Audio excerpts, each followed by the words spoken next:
Salut, c'est Etche. Donc aujourd'hui, on va voir les déplacements. Ok, les déplacements super importants. Important pourquoi? Parce que c'est ce qui va faire la différence entre un bon boxeur et un mec qui fait de la boxe.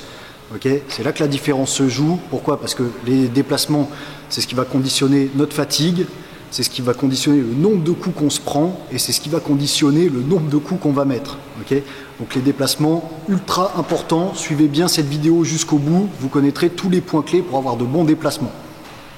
Le premier point clé au niveau des déplacements, ça va être l'écart des jambes. Okay, l'écart des jambes optimal, il est à peu près ici, un peu plus que la largeur des épaules. Je dis ça pourquoi? Parce que souvent, les boxeurs, ils ont les jambes trop écartées. On voit souvent des mecs qui sont déjà comme ça. Le problème, c'est que là, je suis stable, mais c'est vachement énergivore. J'ai 2 fois plus d'énergie qui part. Okay, je me fatigue beaucoup plus en étant comme ça. Il faut que je vienne resserrer mes pieds. D'accord? Tous mes déplacements, ça ne va pas être des grands mouvements.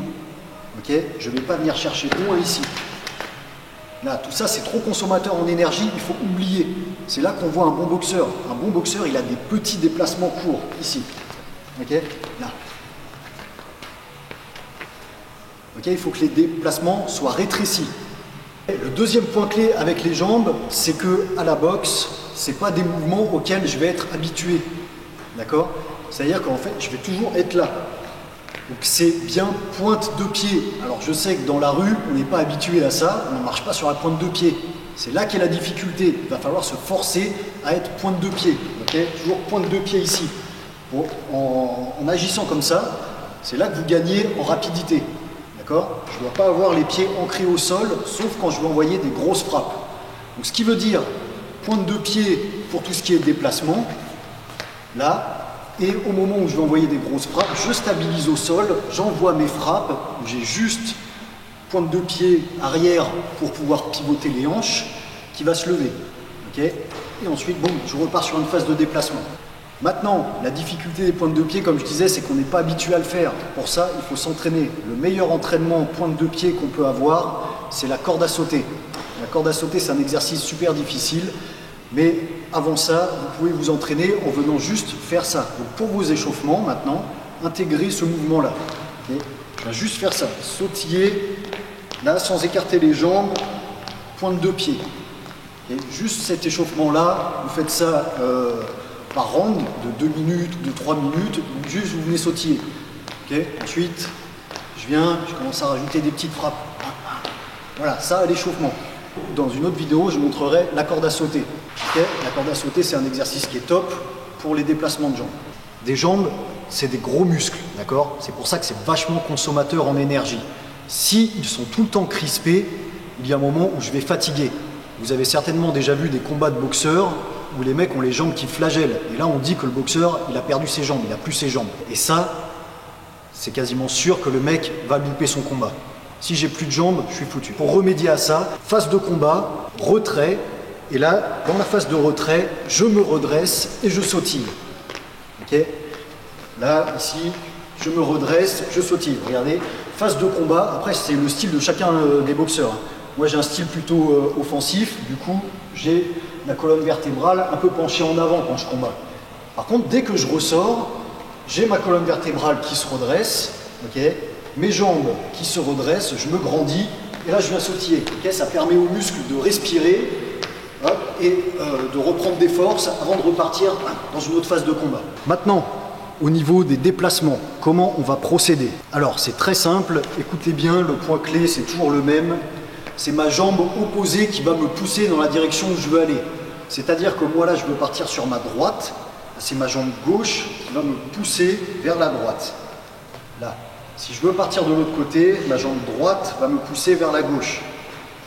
Du coup, si je veux partir vers l'avant, c'est la jambe arrière qui me pousse vers l'avant. Et j'avance là en petits pas. Et inversement, pour aller en arrière, ma jambe avant me pousse. Okay, pourquoi on fait ça? Ça permet de jamais se retrouver dans la situation où j'ai les pieds trop serrés. Et si je prends un coup, je suis déséquilibré. Ou encore pire, d'avoir les pieds qui se croisent. Alors ça, il ne faut jamais arriver à ce point-là. Okay, avoir les pieds qui se croisent, c'est pas bon. Donc pour ça, petit pas, et là je vous montre une vitesse plus rapide. Là, vers l'avant, vers l'arrière. Vers l'avant, vers l'arrière. Ok, donc pour vous entraîner à ça, un petit exercice tout simple, vous chopez quelques plots, okay, vous les mettez, vous les espacez comme vous voulez, et là le but ça va être de slalomer entre ces plots. Ok, je vous montre, donc là en arrière, en avant, tac, ok, je peux faire le tour d'un plot, voilà, et jamais avoir les jambes qui se croisent. Okay.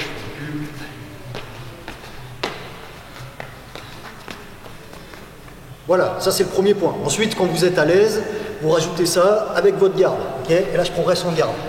Ce qu'on fait souvent, c'est je mets un mec en face de moi qui lui met des coups. Pendant que je slalom, je me protège.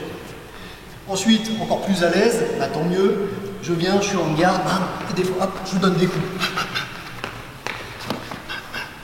Donc voilà ce qu'on peut faire avec ces plots. Maintenant, je vais vous parler d'un dernier point clé. Allez, le dernier point clé, ça va être un des plus importants. C'est ce qui va faire que vous n'allez pas prendre de coups et que vous allez pouvoir en donner en vous créant des possibilités. D'accord ? Quand je reste dans l'axe d'un mec, c'est très difficile de pouvoir mettre des coups. Pourquoi ? Parce que le mec en face, il est comme moi, il va venir monter sa garde. D'accord ? Donc si je reste dans l'axe, c'est vraiment dur de mettre des coups. Même en variant, je vais créer des opportunités, c'est en allant chercher les côtés, donc en me désaxant. Donc là, regardez bien. Donc pour venir me désaxer, tout va se jouer ici, sur mon pied principal. Et ensuite, je vais tourner autour de cet axe. D'accord ? Donc là, je vais me désaxer ici. De l'autre côté, ici. Vous voyez, c'est pas des grands pas. Là. Là.